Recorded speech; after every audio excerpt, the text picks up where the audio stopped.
ఒక sad part ఏంటంటే బయటికి వచ్చాక ఆ కంటెస్టెంట్స్ కార్లు అద్దాలు వలగొట్టడం, ప్లస్ బయట రోడ్ మీద వెళ్తున్న బస్సెస్ని ఒక 6 బస్సులు ధ్వంసం చేసినారంట.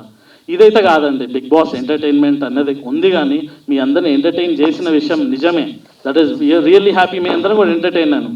కానీ ఆ ఎంటర్టైన్మెంట్ని బయటికి తీసుకొచ్చి ఏదో కోపాలు తీసుకొచ్చి అలా బస్సులు బలగొట్టడం, కార్ అద్దాలు బలగొట్టడం, డెఫినెట్లీ ఈ విషయాన్ని అయితే నేను డెఫినెట్లీ ఖండిస్తున్నాను. ఎందుకంటే అక్కడ వచ్చిన వాళ్ళు డెఫినెట్లీ చాలామంది కంటెస్టెంట్స్ ప్రేమించి యూనో వాళ్ళని చూడాలని అనుకుంటున్నారు. కానీ అందులో కొంతమంది బిహేవ్ చేసే విధానం అయితే డెఫినెట్లీ నాట్ రైట్. ఎందుకంటే ఇది మీరే కాకుండా చాలామంది పీపుల్స్ని కూడా రిస్క్లో పెట్టినట్టు సిచ్యువేషన్ అది. ఆ రాళ్ళు ఇసురు కొట్టడం బస్సుల మీద, ఏదన్నా కామన్ పబ్లిక్కి తాకితే అది డెఫినెట్లీ చాలా హానికరంగా విధంగా ఉంటుంది. ఎందుకంటే వచ్చే కంటెస్టెంట్స్లో కూడా చాలామంది ఫ్యామిలీ మెంబర్స్ ఉన్నాయి. అండ్ తను రీసెంట్గా ఒక వీడియో చూస్తున్నాను, గీతూ రాయల్ తను ఒక 1 hour వెయిట్ చేసి బయట ఇలా కార్ ధ్వంసం చేస్తున్నారు అని తెలిసిన తర్వాత కూడా 1 hour వెయిట్ చేసి బయటకు వచ్చింది. కానీ 1 hour కూడా వెయిట్ చేసి ఎందుకు అర్జెంటుగా రావాల్సి వచ్చింది అంటే, ఎందుకంటే వాళ్ళ ఫాదర్కి బాగాలేదంట, సో ఇమ్మీడియట్లీ రావాల్సి వచ్చింది. అయినా ఊరుకోలేదు జనాలు. సో అందులో కొంతమంది చాలా హీనంగా బిహేవ్ చేశారని నేను ఇన్స్టాగ్రామ్లో పోస్ట్ పెడితే కూడా చాలామంది కమెంట్లు పెడుతున్నారు. నాకు ఇన్స్టాగ్రామ్ డిఎమ్స్ వస్తున్నాయి, అన్న మేము అట్లనే ఉంటాం, మేము అట్లనే చేస్తాం అంటే. అది కరెక్ట్ కాదు. డెఫినెట్గా అది బేసికల్లీ ఎవరు తప్పు తెలుసా? ఫ్యామిలీ ఉన్నారు లోపల, ఓకే, అద్దాలు పలగొడతారు అంతమంది. సో పలగొట్టేటోళ్ళది తప్పు ఓకే కాదని కాదు, కానీ లోపల డ్రైవ్ చేసేటోళ్ళది కూడా తప్పు ఉన్నది. ఎందుకంటే వాళ్ళు రివర్స్ గేర్ వేసి బర్రను పోయి గుద్ది మళ్ళీ ఫ్రంట్ గేర్ వేసి ముంగటోళ్ళని కూడా గుద్ది పడేసుకుంటూ పోతే అప్పుడు సొసైటీ బాగుంటుంది. యాక్చువల్లీ సైలెంట్గా ఉండకుండా నేనైతే అదే చేస్తుండే. నా కారుని అద్దం పలగొడితే వాళ్ళ బద్దలు వలుగుతాయి. ఒకటి మనం ఉన్న ఈ సొసైటీలో డెఫినెట్లీ చాలా మంచి బిహేవ్ చేయాలి. అంటే we are also part of the society కాబట్టి మనమే హాని చేసుకున్నట్టు ఈ విధంగా చూస్తే. అండ్ ఇవన్నిటిని కూడా మనం జాగ్రత్తగా యూనో మనం అంటే ఒకవేళ మీరు అక్కడ ఉండనైతే అలాంటి పనులు చేసే వాళ్ళని కూడా ఆపితే బాగుండేదేమో అని అనిపించింది.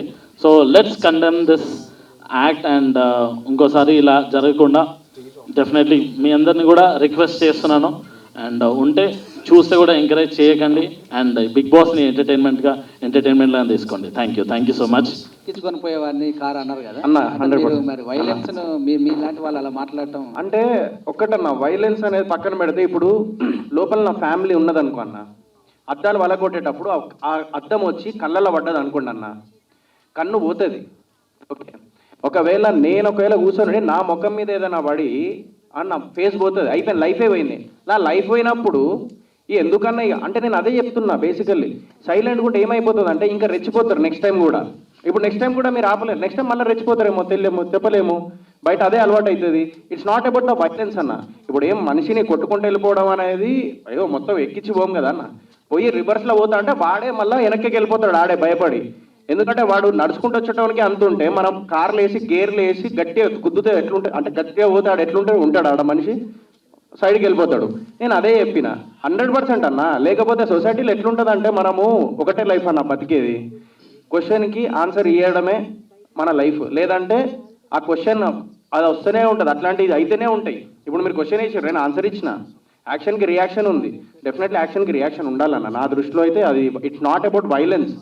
ఎదుటోడు వైలెన్స్ చేస్తూ ఉంటే నేను సైలెంట్గా కూర్చుంటే మనకు అలవాటు అవుతుంది, అది నెక్స్ట్ టైం చేస్తాడు. ఇప్పుడు ఎంతమందిని అని చెప్పేసి ఇది చేస్తారు. డెఫినెట్ నా ఫ్యామిలీ ఉంది, లేడీస్ ఉన్నారు, నాకు నా పేరెంట్స్ కంటే నా ఫ్యామిలీస్ కంటే ఎక్కువ ఎవరు కాదు. ఆ టైంలో నాకు ఎవ్వడు కనబడాడు, కానీ ఇచ్చేస్తా నేను. అదన్న నేను చెప్పేది. అంటే ఇక వాళ్ళకి మీకు తేడా ఉండదు కదా? తేడా ఏముందన్న, తేడా మంచికి మంచి, చెడుకు చెడు, ఏం చేయలేమన్న. ఇక సొసైటీ అట్లనే ఉన్నది, యాక్సెప్ట్ చేద్దాం కదా సార్ అన్న. చట్టాన్ని చేతిలోకి తీసుకున్నట్టు చట్టం మీరు అంటే ఇప్పుడు ఒక్కటన్న, ఆ టైంలో అడ్డం వలిగి నా ముఖం మీద వచ్చే లోపు చట్టం కోసం నేను వెయిట్ చేయలేను కదా అన్న.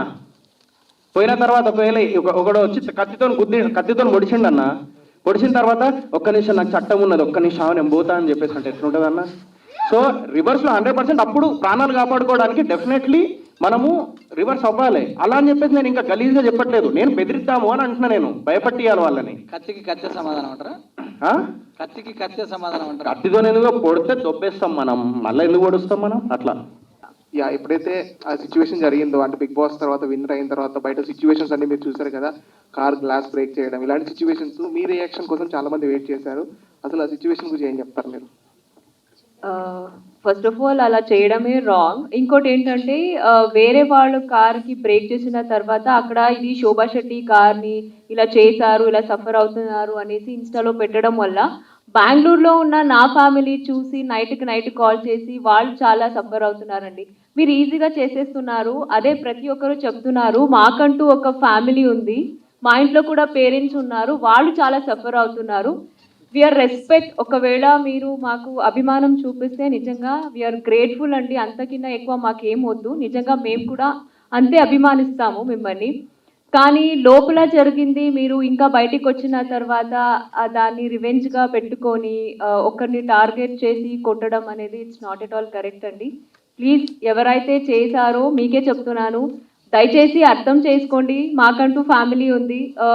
మనం మాత్రమే కాదు, ఫ్యామిలీ కూడా సఫర్ అవుతారు. ఏది చేసినా సరే చూసుకొని చేయండి.